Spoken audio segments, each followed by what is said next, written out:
is Ammu, Gaudi Higher Secondary School, Thiruvallur. I am studying in 11th standard. நான் இப்போ எதை பற்றி பார்க்க போகிறோன்னா உயிரினங்களின் கூட்டு வளர்ப்பு.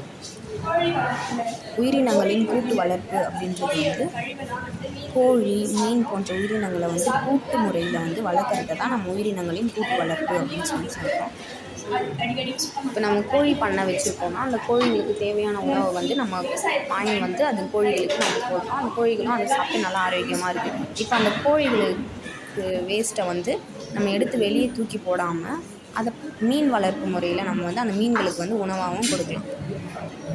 மீன்கள் அந்த கழிவுகளை சாப்பிட்டு அந்த காலகட்டங்களில் நீர் சேமிக்கிறது ரொம்ப முக்கியமான நம்ம டெய்லி க்ளீன் பண்ணுற மாதிரி அந்த நீர் இப்போ நம்ம இந்த மெத்தடில் பண்ணும்போது வெளியே வேஸ்ட் பண்ணாமல் 98% வரைக்கும் நீர் நம்ம குறைவாக தான் இதில் பயன்படுத்துறதுனால நீர் அதுக்கு வேஸ்ட் ஆகிறத இதுக்கும் அப்படியே மாறி மாறி அந்த கூட்டு வளர்ப்பில் நீரை நம்ம நிறைய சேமிக்கிறோம். இதனால் நீரும் நம்ம சேமிக்கலாம், பயிர்களும் நல்லா வளருது. இப்போ வறட்சியான காலங்களில் நீர் இல்லாத காலங்களில் நம்ம இந்த மீனுடைய வேஸ்ட்டான தண்ணீர் பயிர்களுக்கு போகிறதுனால வறட்சி தன்மையை குறைக்குது. தேங்க்யூ.